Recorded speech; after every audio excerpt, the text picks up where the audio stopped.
আসসালামু আলাইকুম। 14 জুন যুক্তরাষ্ট্র ও ইরান যুদ্ধ শেষ করার লক্ষ্যে একটি কাঠামোগত সমঝোতায় পৌঁছায়। হরমুজ প্রণালী আবারও খুলে দেওয়ার কথা বলা হয়। লেবাননে বোমা বিস্ফোরণ বন্ধের ঘোষণা আসে। সবচেয়ে গুরুত্বপূর্ণ বিষয় হলো হত্যা আর সহিংসতা থামানোর প্রতিশ্রুতি দেওয়া হয়। গত দিনেরও বেশি সময় ধরে চলা এই যুদ্ধে হাজার হাজার মানুষ নিহত হয়েছে। এর মধ্যে ইরানের শীর্ষ নেতৃত্ব রয়েছে।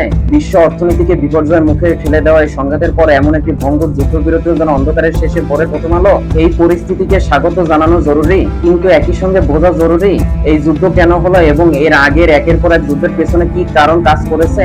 এইসব সংঘাতের মূল উৎস হলো একটি ধারণা। এই ধারণাটি হলো গ্রেটার ইসরায়েল। এটি ইসরায়েল রাষ্ট্র নয়, বরং তার এক ভয়ঙ্কর সম্প্রসারণবাদী কল্পনা। এই ধারণায় ইরাক, গাজা, লেবানন, সিরিয়া এবং ইরানের সংঘটিত যুদ্ধগুলো পেছনে কাজ করেছে। এই ধারণা অনুযায়ী ইসরায়েলে বিস্তার হওয়া উচিত ঐতিহাসিক ফিলিস্তিনের পুরো ভূখণ্ড জুড়ে, অর্থাৎ জর্ডান নদী থেকে ভূমধ্যসাগর পর্যন্ত এবং তার বাইরেও প্রতিবেশী দেশগুলোর অংশবিশেষ পর্যন্ত। ইসরায়েলে নিযুক্ত যুক্তরাষ্ট্রের রাষ্ট্রদূত মাইক হাকাবির, যার দৃষ্টিভঙ্গি বহু শতাব্দী পুরনো ধর্মীয় গ্রন্থ দ্বারা প্রভাবিত, বক্তব্য অনুযায়ী এই গ্রেটার ইসরায়েল নীল নদ থেকে ইউফ্রেটিস নদী পর্যন্ত বিস্তৃত। গত গ্রীষ্মে ইসরায়েলের প্রধানমন্ত্রী বেঞ্জামিন নেতানিয়াহু ও গ্রেটার ইসরায়েলের প্রতি নিজের গভীর অনুরাগের কথা বলেছেন। তার স্বপ্নের বৃহত্তর ইসরায়েল ফিলিস্তিনি ভূখণ্ড সহ পার্শ্ববর্তী আরব অঞ্চলকেও অন্তর্ভুক্ত করে। এই বিপজ্জনক ধারণার দুটি উৎস রয়েছে। প্রথমত, নেতানিয়াহুর মতো ধর্ম নিরপেক্ষ কট্টরপন্থীরা মনে করেন নিরাপত্তার জন্য ইসরায়েলের জর্ডান নদী থেকে সাগর পর্যন্ত পুরো ভূখণ্ডে নিয়ন্ত্রণ থাকা জরুরি, তাতে সেখানে বসবাসকারী প্রায় 80 লাখ ফিলিস্তিনি ভবিষ্যতে যাই হোক না কেন।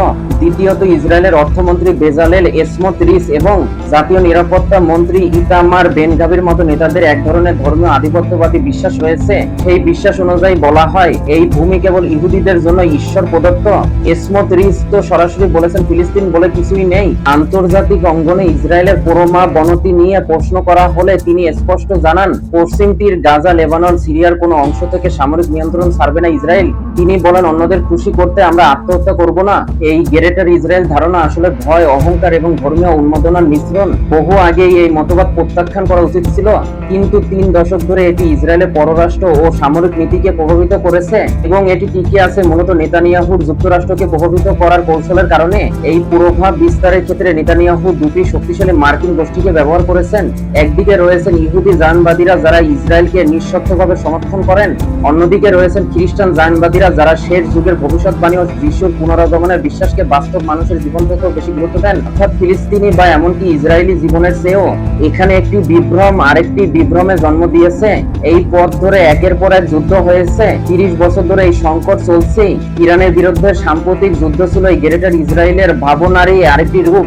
একদিনে 9 কোটি মানুষের একটি রাষ্ট্রের পতন ঘটানো যাবে এমন কল্পনা করা হয়েছিল, কিন্তু বাস্তবে তা হয়নি। বরং 28 ফেব্রুয়ারি ইসরায়েল ও যুক্তরাষ্ট্রের হামলায় ইরানের নেতৃত্ব নিহত হলেও কাঙ্ক্ষিত পতন হয়নি। তার বদলে হাজার হাজার মানুষ প্রাণ হারিয়েছে, হরমুজ প্রণালী বন্ধ হয়ে গেছে এবং বিশ্বজুড়ে তেলের সংকট তৈরি হয়েছে।